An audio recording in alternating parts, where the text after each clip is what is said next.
Olá! Vamos terminar a semana, né?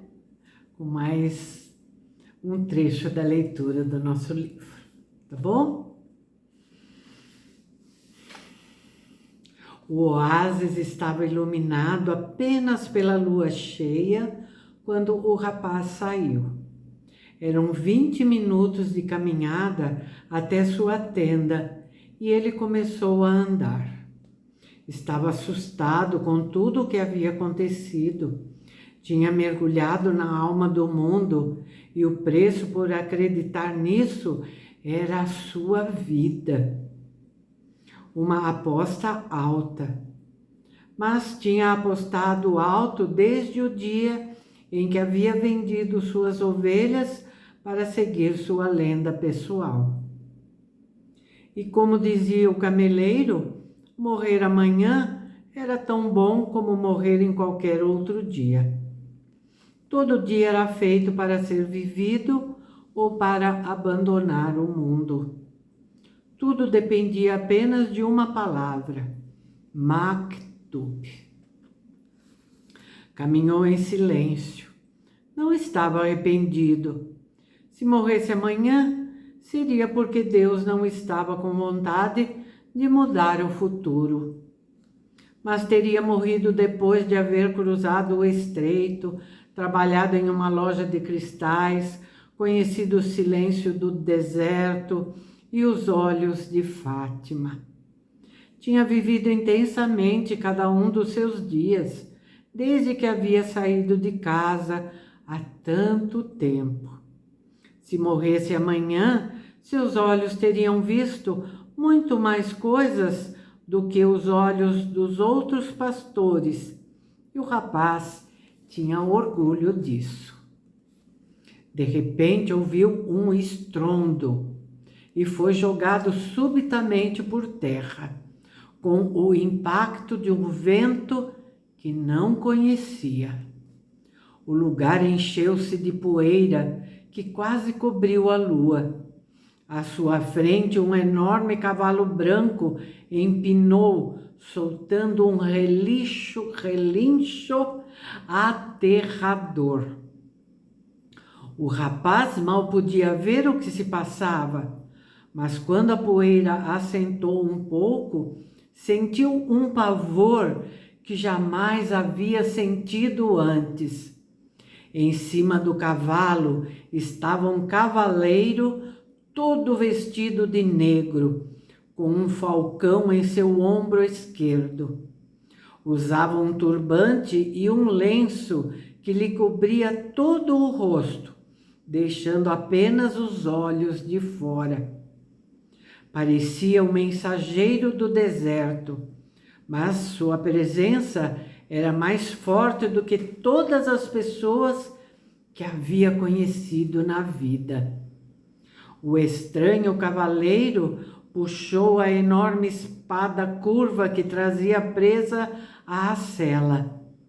O aço brilhou com a luz da lua. Quem ousou ler o voo dos gaviões? Perguntou com uma voz tão forte que pareceu ecoar entre as 50.000 tamareiras do Alfaion. Eu ousei, disse o rapaz. Lembrou-se imediatamente da imagem de Santiago Matamoros em seu cavalo branco com os infiéis sob os cascos. Era exatamente assim, só que agora a situação estava invertida. Eu ousei, repetiu o rapaz, e abaixou a cabeça para receber o golpe da espada. Muitas vidas serão salvas, porque vocês não contavam com a alma do mundo. A espada, porém, não desceu rápido. A mão do estranho foi abaixando lentamente, até que a ponta da lâmina tocou na testa do rapaz. Era tão afiada que saiu uma gota de sangue. O cavaleiro estava completamente imóvel. O rapaz também. Não pensou um minuto sequer em fugir. Dentro do seu coração, uma estranha alegria tomou conta dele. Ia morrer por sua lenda pessoal e por Fátima. Os sinais eram verdadeiros, enfim. Ali estava o inimigo, e por causa disso ele não precisava se preocupar com a morte, porque havia uma alma do mundo. Daqui a pouco ele estaria fazendo parte dela, e amanhã o inimigo faria parte dela também. O estranho, porém, apenas mantinha a espada em sua testa. Por que você leu O Voo dos Pássaros? Li apenas o que os pássaros queriam contar. Eles querem salvar o oásis e vocês morrerão. O oásis tem mais homens que vocês. A espada continuava em sua testa. Quem é você para mudar o destino de Alá? Alá fez os exércitos e fez também os pássaros. Alá me mostrou a linguagem dos pássaros. Tudo foi escrito pela mesma mão, disse o rapaz, lembrando as palavras do cameleiro. O estranho finalmente retirou a espada da testa. O rapaz sentiu um certo alívio, mas não podia fugir. Cuidado com as adivinhações, declarou o estranho. Quando as coisas estão escritas, não há como evitá-las. Apenas vi um exército, respondeu o rapaz. Não vi o resultado de uma batalha. O cavaleiro parecia contente com a resposta, mas mantinha a espada na sua mão. O que faz um estrangeiro numa terra estrangeira? Busco minha lenda pessoal, algo que você não entenderá nunca. O cavaleiro colocou a espada na bainha e o falcão em seu ombro deu um grito estranho. O rapaz começou a relaxar. Precisava testar sua coragem, disse o estranho. A coragem é o dom mais importante para quem busca a linguagem do mundo. O rapaz ficou surpreso. Aquele homem estava falando em coisas que pouca gente conhecia. É preciso não relaxar nunca, mesmo tendo chegado tão longe, continuou ele. É preciso amar o deserto, mas jamais confiar inteiramente nele, porque o deserto é uma prova para todos os homens. Testa cada passo e mata quem se distrai. Suas palavras lembravam as palavras do velho rei. Se os guerreiros chegarem, a sua cabeça ainda estiver sobre o pescoço depois que o sol morrer, me procure, disse o estranho. A mesma mão que havia segurado a espada empunhou um chicote. O cavalo empinou de novo, levantando uma nuvem de poeira. Onde você mora? Gritou o rapaz enquanto o cavaleiro se afastava. A mão com o chicote apontou em direção ao sul. O rapaz tinha encontrado o alquimista. Na manhã seguinte, havia 2.000 homens armados entre as tamareiras de Al-Faion. Antes que o sol chegasse ao topo do céu, 500 guerreiros apareceram no horizonte. Os cavaleiros entraram no oásis pela parte norte. Parecia uma expedição de paz, mas havia armas escondidas sob os mantos brancos. Quando chegaram perto da grande tenda que ficava no centro de Al-Faion, puxaram as cimitarras e as espingardas e atacaram uma tenda vazia. Os homens do oásis cercaram os cavaleiros do deserto. Em meia hora havia 499 corpos espalhados pelo chão. As crianças estavam no outro extremo do bosque de tamareiras e não viram nada. As mulheres rezavam por seus maridos nas tendas e também não viram nada. Não fosse pelos corpos espalhados, o oásis parecia viver um dia normal. Apenas um guerreiro foi poupado, o comandante do batalhão. De tarde, ele foi conduzido aos chefes tribais, que lhe perguntaram por que havia rompido a tradição. O comandante disse que seus homens estavam com fome e sede, exaustos por tantos dias de batalha, e haviam decidido tomar um oásis para poder recomeçar a luta. O chefe tribal disse que sentia pelos guerreiros, mas a tradição jamais pode ser rompida. A única coisa que muda no deserto são as dunas, quando sopra o vento. Depois condenou o comandante a uma morte sem honra. Em vez do aço ou da bala de fuzil, ele foi enforcado numa tamareira, também morta. Seu corpo balançou com o vento do deserto. O chefe tribal chamou o estrangeiro e lhe deu 50 moedas de ouro. Depois tornou a recordar a história de José no Egito e pediu-lhe que fosse o conselheiro do oásis.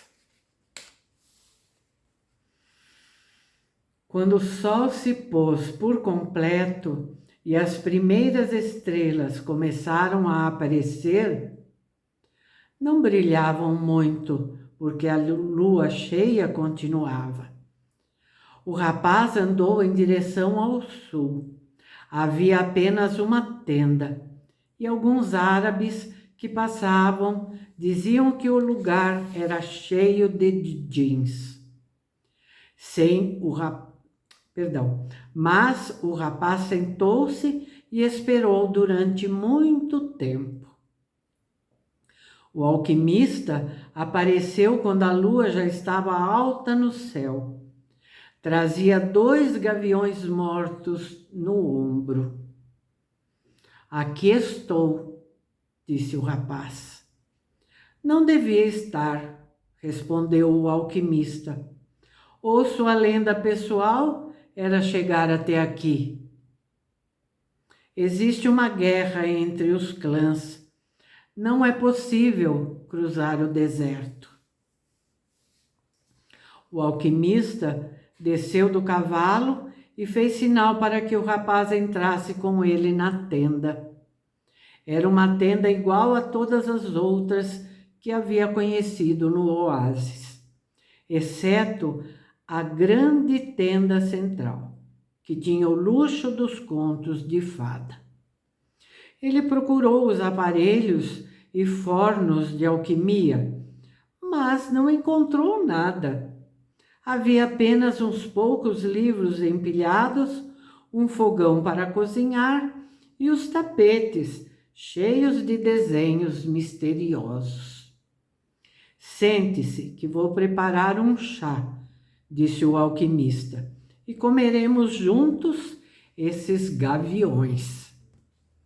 O rapaz suspeitou que eram os mesmos pássaros que havia visto no dia anterior, mas não disse nada. O alquimista acendeu o fogo e em pouco tempo um delicioso cheiro de carne enchia a tenda. Era melhor que o perfume dos narguilés. Por que quis me ver? Perguntou o rapaz. Por causa dos sinais, respondeu o alquimista. O vento me contou que você viria e que ia precisar de ajuda. Não sou eu, é o outro estrangeiro, o inglês. Ele é que o estava procurando. Ele tem que encontrar outras coisas antes de me encontrar, mas está no caminho certo. Passou a olhar o deserto. E eu? Quando se quer uma coisa, todo o universo conspira para que a pessoa consiga realizar seu sonho, disse o alquimista, repetindo as palavras do velho rei. O rapaz entendeu. Outro homem estava no seu caminho para conduzi-lo até sua lenda pessoal. Então você vai me ensinar? Não, você já sabe tudo de que precisa. Vou apenas fazê-lo seguir em direção ao seu tesouro. Existe uma guerra entre os clãs, repetiu o rapaz. Eu conheço o deserto. Eu já encontrei meu tesouro. Tenho um camelo, o dinheiro da loja de cristais e 50 moedas de ouro. Posso ser um homem rico na minha terra. Mas nada disso está perto das pirâmides, argumentou o alquimista. Tenho Fátima, é um tesouro maior que todo este que consegui juntar. Também ela não está perto das pirâmides. Comeram os gaviões em silêncio. O alquimista abriu uma garrafa e derramou um líquido vermelho no copo do rapaz. Era vinho, um dos melhores vinhos que havia tomado em sua vida.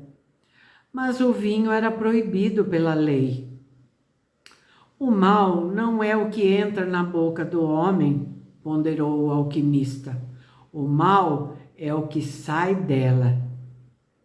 O rapaz começou a sentir-se alegre com o vinho, mas o alquimista lhe inspirava medo. Sentaram-se do lado de fora da tenda, olhando o brilho da lua que ofuscava as estrelas.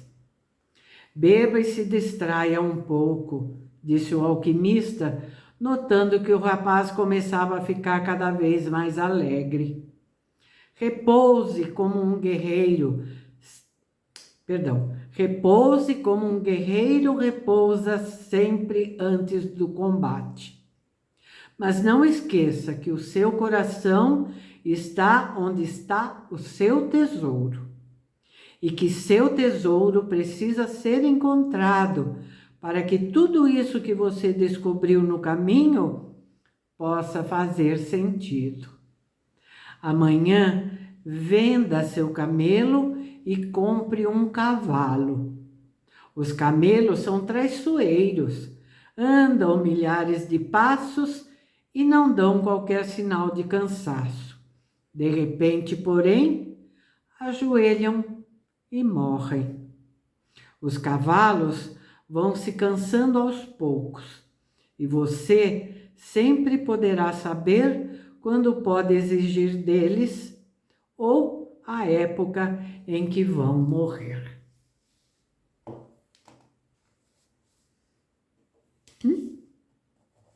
Parece que ele está chegando, né?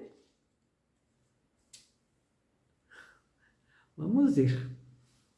Amanhã a gente continua. Amanhã não, acho que segunda-feira, né? Então vamos passar o final de semana nessa expectativa. Tá bom? Por favor, não esquece o like, o comentário, o compartilhamento, se inscrever se você não é inscrito, acionar o sininho, tá bom? Tudo isso é muito importante para o canal crescer, tá? Eu agradeço muito vocês. Tchauzinho. Bom final de semana.